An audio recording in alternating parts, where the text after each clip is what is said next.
Alors, Afriquia, déjà, c'est une start-up. Le nom provient de la contraction de deux choses. Afrique, le continent, et puis l'intelligence artificielle. L'idée, à travers le nom, est très simple. C'est promouvoir l'intelligence artificielle à l'échelle des territoires africains. Donc, je parle du Sénégal, mais nous avons aussi une visée, surtout régionale, donc africaine, continentale. Parce qu'on part de constats très simples. Aujourd'hui, l'intelligence artificielle suggère ou bien suscite des débats à l'échelle internationale, qu'il s'agisse du domaine de l'éducation, de la santé, de l'agriculture, de l'élevage, bref, de tous les domaines de production. Aujourd'hui, les gens réfléchissent sur les modalités de la mise en œuvre de ces technologies au service du développement. Au niveau du Sénégal, les autorités sont également conscientes des enjeux dont l'IA est porteuse, justement. Et à ce titre, elles essaient d'impulser justement des dynamiques à travers des décisions politiques, à travers des initiatives avec le ministère des Télécoms et à travers les acteurs privés pour instrumentaliser justement l'IA au service du développement. La mise en œuvre de la start-up Afriquia répond justement à ce besoin d'accompagner l'État dans cette vision, d'accompagner les acteurs privés, parce que nous-mêmes, nous sommes aussi quelque part du privé. La start-up est initiée par l'Institut Sabdelfa, qui est un institut privé donc, de formation. Mais l'idée, c'est justement d'accompagner en participant, au débat, mais pas que uniquement au débat. Parce que la plupart du temps, quand on parle des IA, on peut organiser des séminaires, on peut organiser des colloques, on peut organiser des conférences, on peut organiser des ateliers pour discuter des modalités de mise en œuvre de l'IA dans les différents secteurs, pour discuter de la valeur de l'IA et de ses apports potentiels dans les différents secteurs.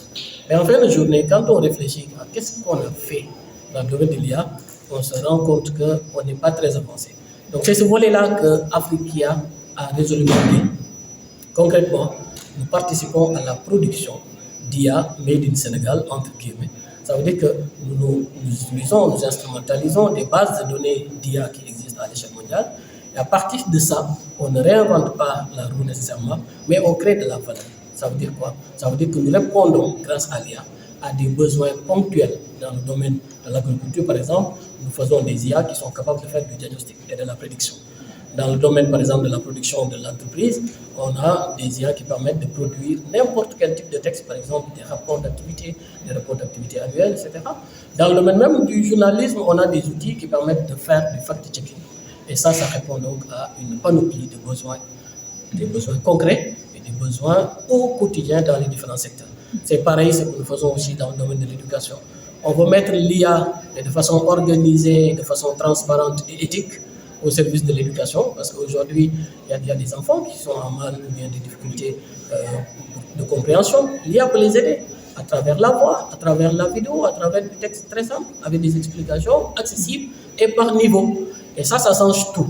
Ça permet donc à l'enseignant, concrètement, d'avoir du temps, et plus de temps, parce qu'il va passer moins de temps dans sa préparation que dans la supervision des activités avec ses élèves. Et ça, pour nous, c'est porteur de sens, c'est porteur de valeur, et c'est le volet concret donc des débats sur lequel on s'est engagé résolument avec la start-up Afriquia. Quand on parle des IA, les défis ne manquent pas. Déjà, nous, on est dans un pays où la moitié de la population ne sait ni lire ni écrire dans une langue quelconque. Après ça, on nous replonge aussi sur ces anciens débats, ces discussions sur comment accéder valablement aux technologies numériques, d'autant plus que, par exemple, si c'est un ordinateur, ça demande au moins de savoir taper sur un clavier. S'il s'agit d'Internet, il faut savoir au moins lire la langue française, parce que bon, le Wolof n'est pas très répandu, même s'il y a des efforts qui sont faits aujourd'hui. Du point de vue infrastructurel, aujourd'hui, on n'a pas de supercalculateur au niveau du Sénégal, à l'échelle africaine, c'est très très rare. Donc on est obligé, quand on fait dans le domaine de l'IA, d'utiliser aussi de l'infrastructure externe. Mais ça, ce n'est pas un gros problème. C'est comme par exemple dans nos voitures, on est obligé aussi d'utiliser des pneus qui ne sont pas fabriqués chez nous. Mais pourquoi recréer des pneus qui existent déjà? L'idée, c'est de construire de l'innovation à partir des besoins réels africains, sénégalais. Donc c'est ce que nous appelons IA Made in Sénégal. Il ne s'agit pas de recréer une base de données IA déjà qui existe. Ça existe déjà, on peut l'utiliser. Si vous interrogez par exemple des développeurs à l'échelle internationale, que ce soit aux États-Unis, en France, vous prenez des startups comme Mistral, mais qu'est-ce que les gens font? Ils utilisent des outils qui existent, des infrastructures existent. Donc, quand bien même c'est un défi pour nous qu'il faut adresser avec les instituts de formation, avec l'accompagnement de l'État, avec l'accompagnement du secteur privé, en attendant que ces problèmes soient résolus, ça ne nous empêche pas justement de produire de l'IA localement. Et c'est effectivement ce que nous faisons. Maintenant, l'autre défi, c'est justement la vulgarisation, faire de sorte que quiconque a besoin de l'IA, qu'il le sache ou bien qu'il l'ignore, ait accès à l'IA. Dans le domaine de l'éducation, il y a beaucoup de chantiers qu'il faut investir. Et c'est ce que nous faisons aussi avec notre partenaire, la COSIDEP. Dans le domaine des territoires, à l'échelle des territoires, aujourd'hui, l'IA peut permettre l'accès à l'information territoire, mais plutôt territoriale. Si on a une base de données, ce qu'on appelle les données de masse, Big Data, on est capable de faire un traitement, mais en quelques secondes, disons en minutes. Imaginez le temps que cela raccourcit. Mais imaginez également le processus décisionnel qui va se retrouver optimisé, parce qu'effectivement, on va gagner du temps, mais pas que le temps, on va gagner aussi en efficacité. Donc pour nous, il y a beaucoup plus d'opportunités à gagner finalement que d'obstacles à gérer. Et je pense que tous ensemble, en y réfléchissant, on va y parvenir. C'est pourquoi je salue aussi le partenariat justement avec l'Agence de développement local, qui est un partenaire de longue date, mais qui, je suis sûr, aussi va apporter beaucoup de valeur au travail africain. Oui, en fait, disons que c'est comme dans les années 2000, lorsque naissaient justement toutes ces réflexions-là autour des technologies numériques. À l'époque, on parlait de NTIC. Les gens prédisaient un raccourcissement des écarts entre les pays développés et les pays en voie de développement, parce qu'on va même faire il y avait un concept qui avait circulé qu'on appelle leapfrog, ou saut de grenouille. Concrètement, il s'agissait de mettre à disposition les technologies numériques dans les différents secteurs pour espérer raccourcir l'écart qui nous sépare des pays développés. Aujourd'hui, je pense que ce sont les mêmes dénominateurs en termes de débat sur le concept, sur la théorie, sur l'approche. Je pense qu'il y a des similitudes. Et c'est heureux quand même que l'on pose ces débats-là, parce que ça nous permet de réfléchir comment mettre effectivement l'IA au service du développement. Moi, personnellement, je suis un techno-optimiste. Je fais partie de ceux-là qui pensent qu'en mettant à disposition l'outil numérique, on peut transformer beaucoup de choses.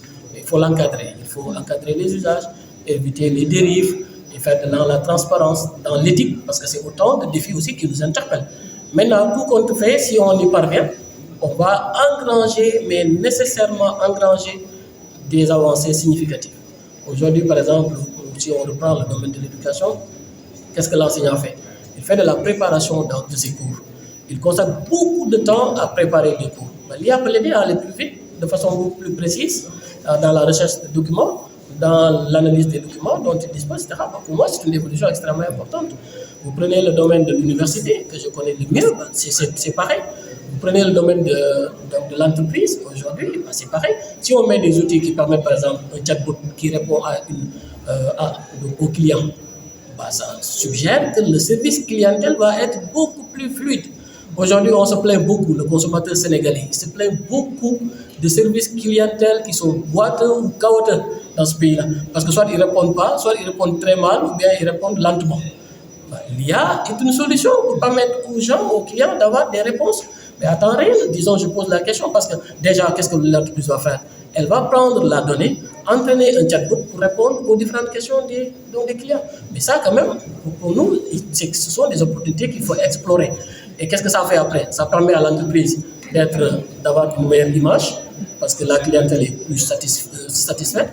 Ça permet aux clients d'être beaucoup plus rassurés, parce qu'il est sûr d'avoir au moins la réponse très rapide en cas de besoin. Et ça permet à l'entreprise aussi, peut-être potentiellement, d'engranger davantage de clientèle. Et l'entreprise ne cherche qu'à faire des profits. Donc dans ce domaine-là, quand même, je pense qu'il y a des choses à faire. Dans tous les secteurs, aujourd'hui, l'IA peut jouer un grand rôle si on l'organise, les modalités d'accès et les modalités d'usage de façon transparente. Voilà, merci.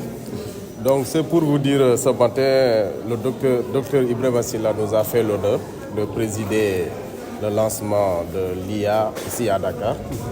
Donc je voudrais d'abord le remercier et lui rendre hommage pour tout le travail scientifique qu'il mène à l'université Cheikh Anta Diop dans son département de géographie.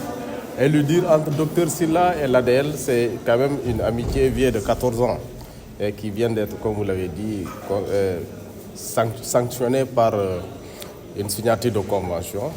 Et nous fondons beaucoup d'espoir sur cette convention-là. C'est pour, en quelque sorte, peaufiner vraiment une de nos missions fondamentales qui est l'information territoriale, mais surtout aussi il y a le e-territoire sur le volet numérique. Donc nous osons espérer qu'avec sa collaboration, c'est des outils qui sont davantage peaufinés et je viens de lui signifier encore que nous serons sur d'autres chantiers cette année avec quand même les instructions de M. le ministre qui m'a demandé d'extendre les missions de l'ADL sur le volet communautaire, sur les politiques de quartier, sur les régies de quartier, sur le consommé local. Maintenant, je lui ai dit que nous irons vers le e-communautaire, le e-participe, etc., etc. Donc voilà de façon concise les attentes que nous avons. Maintenant, c'est pour vous dire aujourd'hui que l'ADL est là, nous sommes dans l'administration, nous sommes positionnés derrière le ministre pour quand même essayer de prendre en compte toutes les politiques locales qui vont désormais se traduire dans nos niveaux de collectivités locales. Sur ce, nous comptons sur des partenaires stratégiques comme Dr Sylla avec le SAP d'Arefi et d'autres partenaires aussi. Je vois, il y a quelques jours, une chanteuse comme Kumba Gawlo aussi m'a rendu visite, avec qui vraiment nous voulons aller vers d'autres conquêtes. Donc, lorsque j'ai été installé, j'ai dit aux Sénégalais que je voudrais faire non seulement de l'ouverture, mais aussi de la conquête.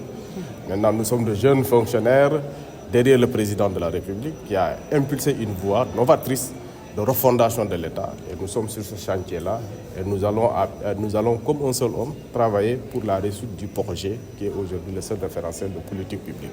Voilà, merci beaucoup. Ça s'inscrit dans la politique publique. Le président de la République, lors de son premier discours, du 2 avril, a dit que l'État va vers cette politique de digitalisation dont vous parlez. Donc nous n'avons pas d'autre choix en tant que bras séculier de l'État de peaufiner et d'aller sur ce chantier-là, comme je vous ai toujours dit.